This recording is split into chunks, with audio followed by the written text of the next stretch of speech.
Bienvenidas y bienvenidos. Hoy nos metemos de lleno en un material que es una joya, la verdad. Una entrevista larguísima a Jorge Luis Borges en televisión, aquí en España, del año 76. Sí, una oportunidad única, ¿eh? Para escucharle a él, su voz, sus ideas, más allá del mito que todos conocemos. Justo. Y eso es lo que queremos hacer. Explorar bien esa charla, sacar las reflexiones de Borges que más nos llamen la atención, ¿no?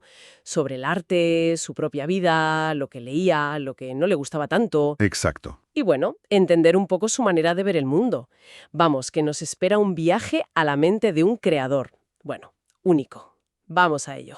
Desde luego, porque la entrevista nos lo muestra. Cercano, reflexivo, irónico a ratos. Habla de su timidez, de cómo creaba, de sus libros favoritos, su familia.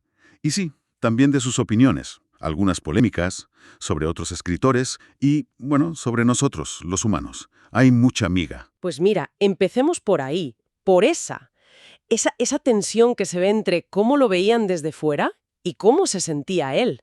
Lo presentan como un monumento vivo de inteligencia, casi nada. Sí, una figura imponente, ¿no? Totalmente. Y va él y dice, soy muy tímido. Y encima añade, soy desagradablemente sentimental. Vaya contraste, ¿eh? Con esa imagen de autor frío, cerebral. Es que justo ahí está la clave, y él mismo lo explica. Dice que esa supuesta frialdad al escribir es pudor, en realidad. Pudor. Sí, que usa símbolos, una especie de álgebra, dice él, no para alejarse de la emoción, que va, sino para contenerla, para no caer en la confesión directa, que le parecería, pues eso, impúdica. Ah, o sea que no es que no sintiera, sino que buscaba una forma estética de expresarlo. Exacto, es una contención estética. No es que no hubiera sentimiento, ni mucho menos. Qué interesante. ¿Cómo ve entonces la tarea del arte? Transformar lo que nos pasa, ¿no? Las emociones, todo, en símbolos, en música, en algo que dure. Justo. Esa álgebra sería como la herramienta para esa transformación. Y él lo veía como un deber casi, ¿no?, del artista. Sí, y un deber gozoso, diría yo. No es esconder, es transmutar.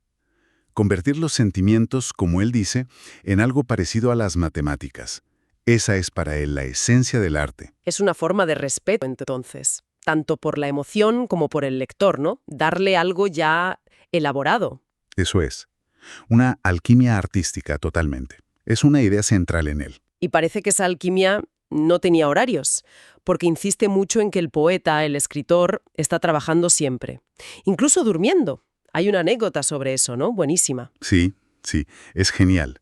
Cuenta que compuso un poema enterito durmiendo, uno para su libro La moneda de hierro. Entero. Entero.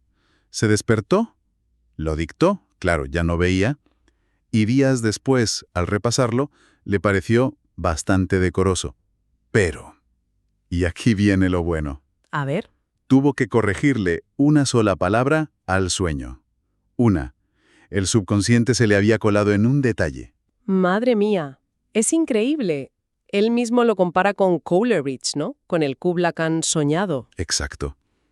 Y esta idea del trabajo sin parar, de la mente siempre, recibiendo, procesando, es muy potente y conecta con otra cosa que dice sobre el error. Ah, sí. Que es necesario equivocarse. Totalmente. Dice algo así como errar es necesario. Que solo después de descartar muchos errores y repetir otros, pues a lo mejor llegas a algún acierto. Qué humildad, ¿no? Muchísima. Llega a decir que igual si viviera 200 años, entonces ya sabría algo de escribir. Valora mucho el proceso, el probar, el fallar.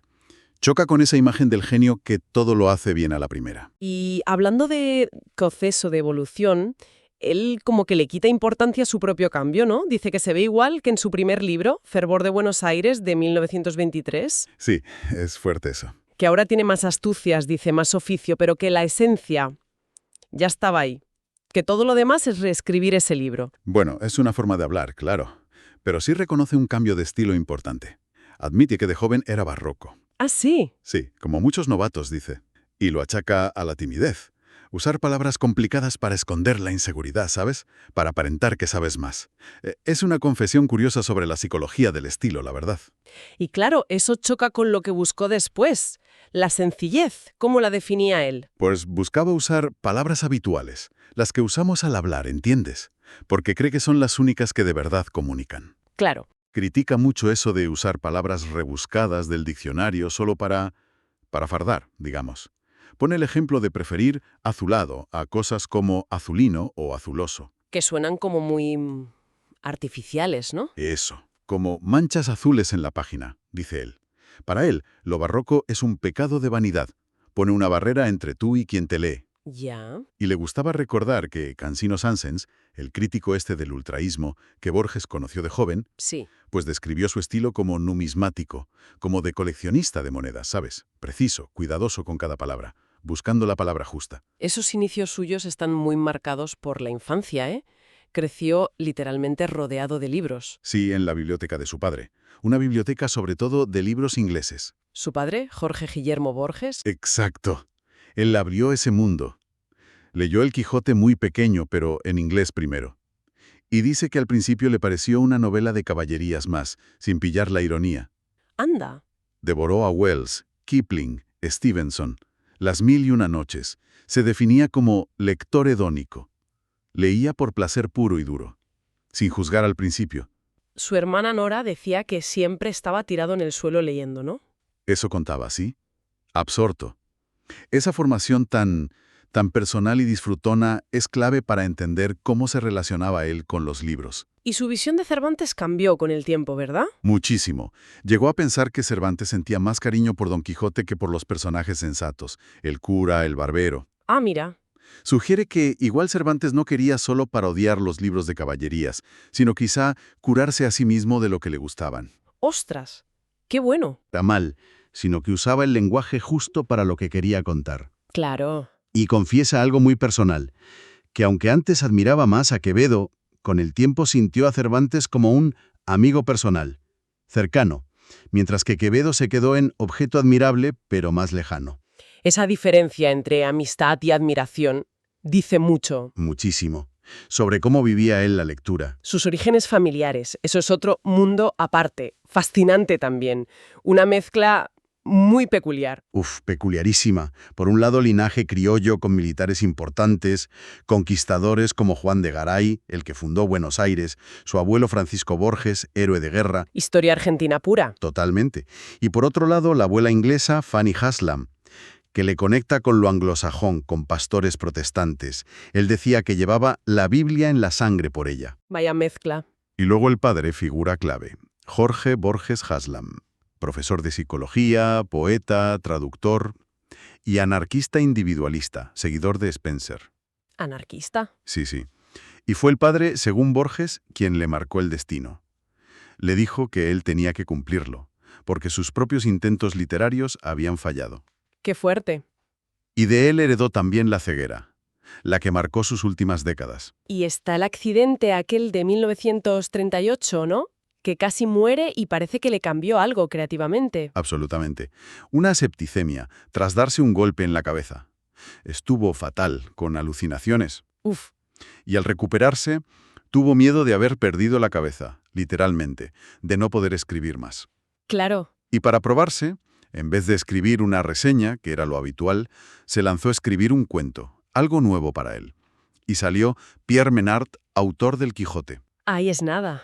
Y luego El Sur, que va justo sobre esa experiencia del accidente, mezclando realidad y sueño.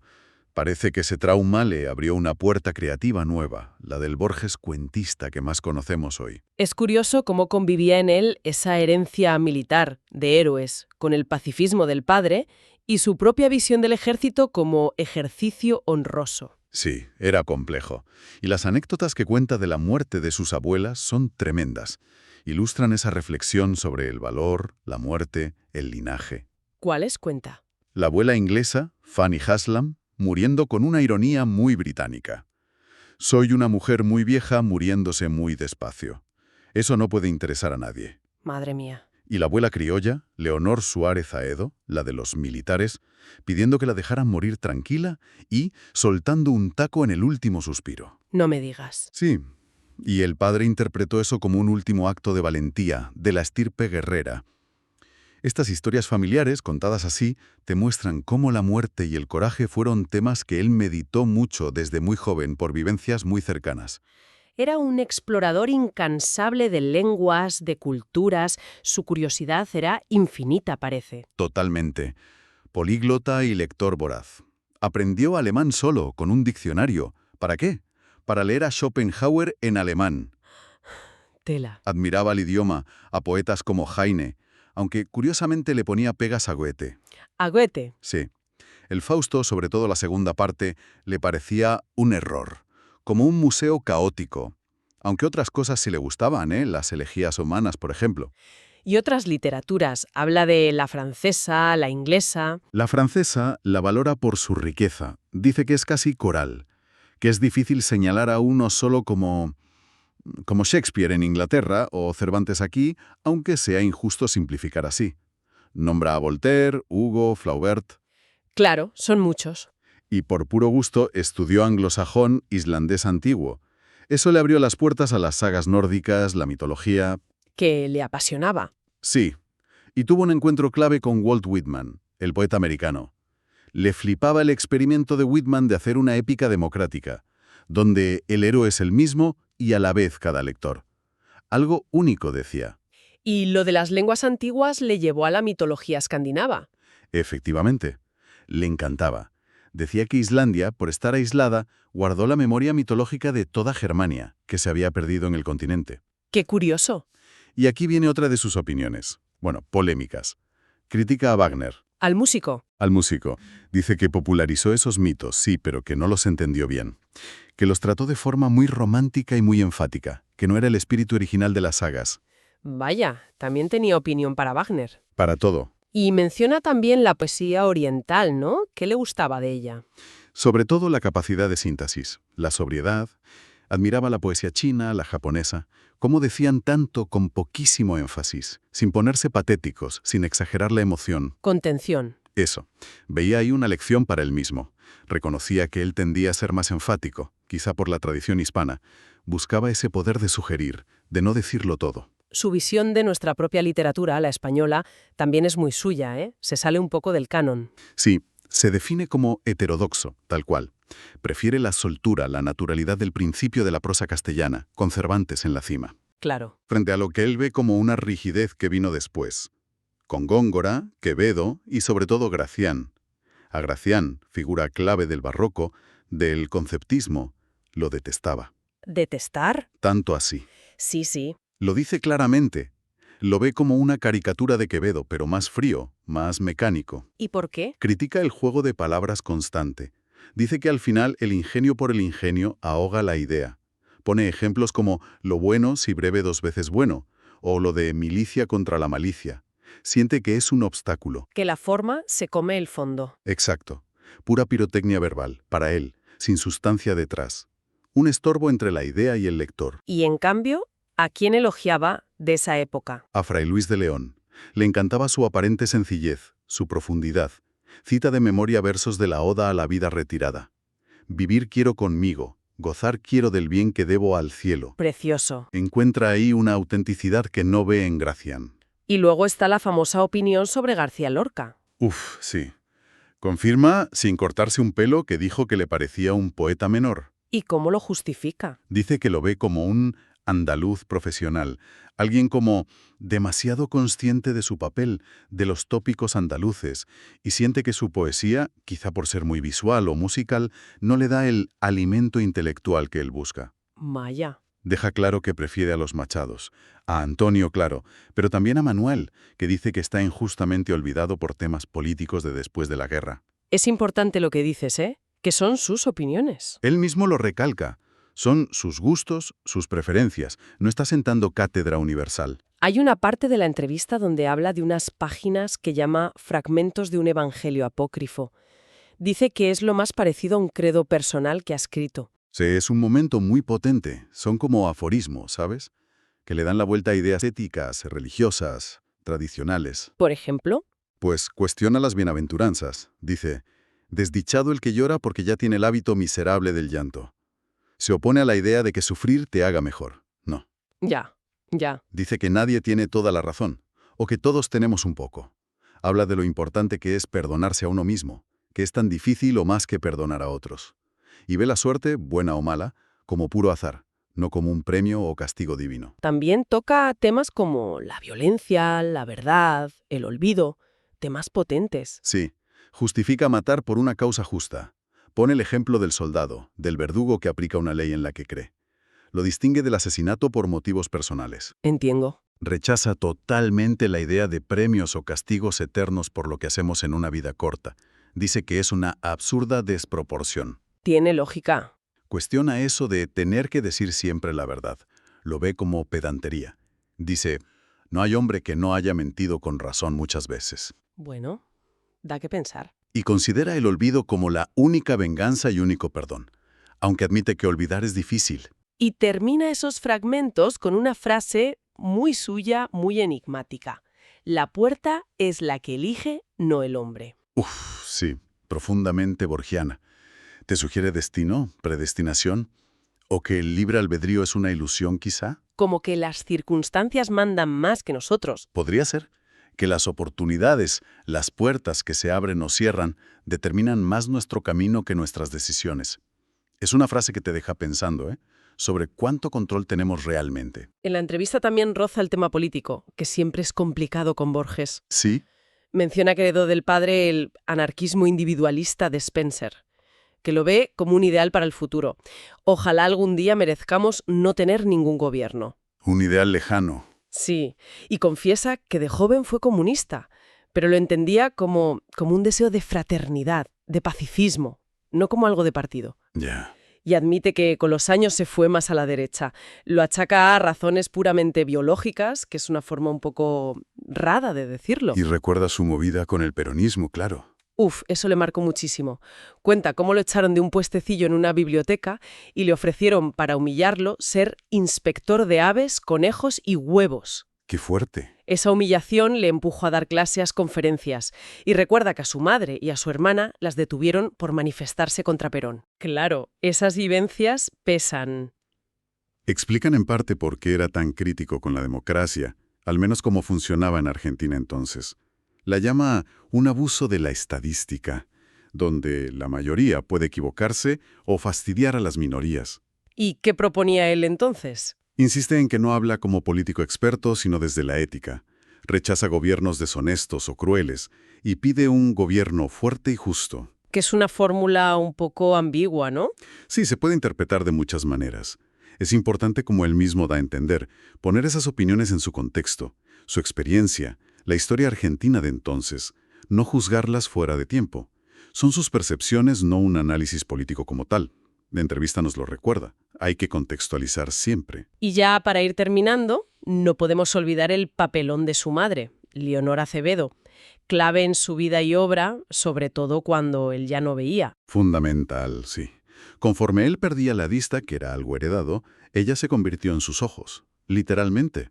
Le leía, escribía lo que él dictaba, le acompañaba a todas partes. ¡Qué dedicación! Borges la describe como admirable, indulgente, generosa. Mencionó un poema suyo, Remordimiento, donde se lamenta de no haber sido más feliz, porque cree que eso habría hecho más feliz a su madre. Te da una idea de la conexión tan bestia que tenían. Hay una anécdota increíble de cómo ella le ayudó con el final de un cuento, ¿no? Ah, sí, la de La intrusa, es buenísima. Borges cuenta que no sabía cómo rematarlo, cómo hacer que el hermano mayor le dijera al pequeño que había matado a la mujer que compartían y que les estaba destrozando. Estaba bloqueado. Y su madre, que conocía la historia, se quedó pensando y le soltó, casi como si fuera el personaje. Ya sé lo que le dijo. A trabajar, hermano. Esta mañana la maté. ¡ostras! ¡Qué directo! Brutal. Esa mezcla de orden práctica, a trabajar, y la confesión terrible y escueta. Era justo lo que Borges necesitaba. Es alucinante. Muestra la simbiosis que tenían. Ella entendía tan bien el mundo de su hijo que hasta conocía a sus personajes mejor que él en ese momento. Es que es increíble esa compenetración. Extraordinaria, sí. La verdad es que la entrevista nos da un retrato con muchísimas caras. Hemos visto al erudito, infinito, al poeta que soñaba versos, al crítico afilado, a veces tremendo, pero también al hombre tímido, sentimental, al hijo pegado a su madre, al explorador sin descanso de libros, idiomas, laberintos. Y nos deja esa imagen de un creador muy consciente de que el tiempo se acaba, ¿no? Casi al final pide con melancolía unos meses de prórroga para acabar los libros que tenía a medias. Es el testimonio de alguien que vivió por y para los libros, que transformó todo, lecturas, viajes, amores, cegueras, errores, en la materia de esa obra que hoy nos sigue, bueno, interpelando y fascinando. Y quizás, para darle una vuelta a nosotros, nos quede esa idea del destino, del azar, de fuerzas que no controlamos, resumida en esa frase tan suya, tan misteriosa: la puerta es la que elige, no el hombre. Uf, Una invitación a pensar en nuestras vidas, en las elecciones que creemos tomar y en los caminos que, a lo mejor, nos eligen a nosotros. Ahí lo dejamos.